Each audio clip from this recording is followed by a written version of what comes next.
Here are today's top news stories and why they matter. Ugandan opposition leader Robert Chagulanyi, popularly known as Bobi Wine, has officially declared his candidacy for the 2026 presidential election under the National Unity Platform.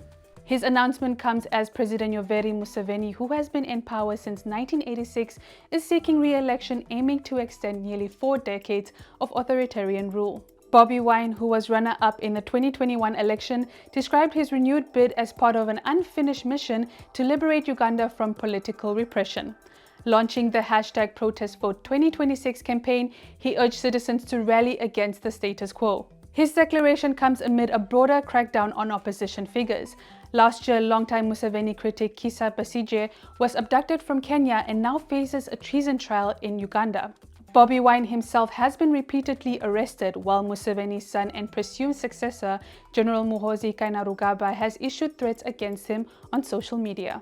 We move to Kenya, where protests erupted Wednesday on the anniversary of last year's anti-government demonstrations.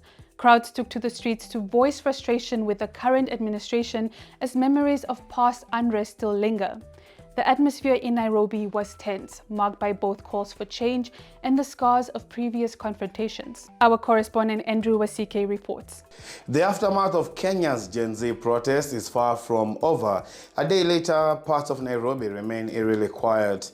Many businesses in the central business district are still closed, and roads near Parliament and State House are barricaded with razor wire. A heavy police presence remains in the capital and cities such as Kisumu, Mombasa and Nakuru.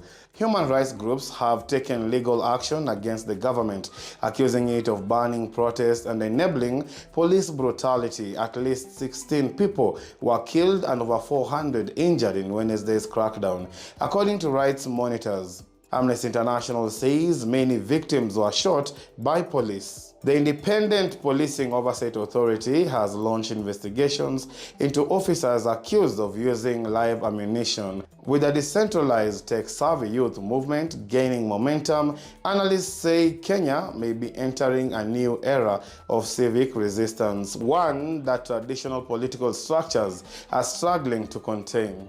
On the international front, the US and Iran are set to resume nuclear talks next week. President Donald Trump told reporters he would likely seek a commitment from Iran to end its nuclear ambitions. Why are these talks necessary? Trump claimed that Sunday's US airstrikes, which included the use of bunker-busting bombs, had devastated Iran's nuclear program, calling the outcome a victory for everybody. However, a preliminary US intelligence assessment suggests their strikes only delayed Iran's capabilities by a few months. Earlier this week, Trump helped broker a ceasefire that took effect Tuesday, ending 12 days of conflict between Israel and Iran. While fighting initially continued, both sides now appear to be observing the fragile truce as it enters its 3rd day. During the conflict, the US supported Israel with targeted strikes on Iran.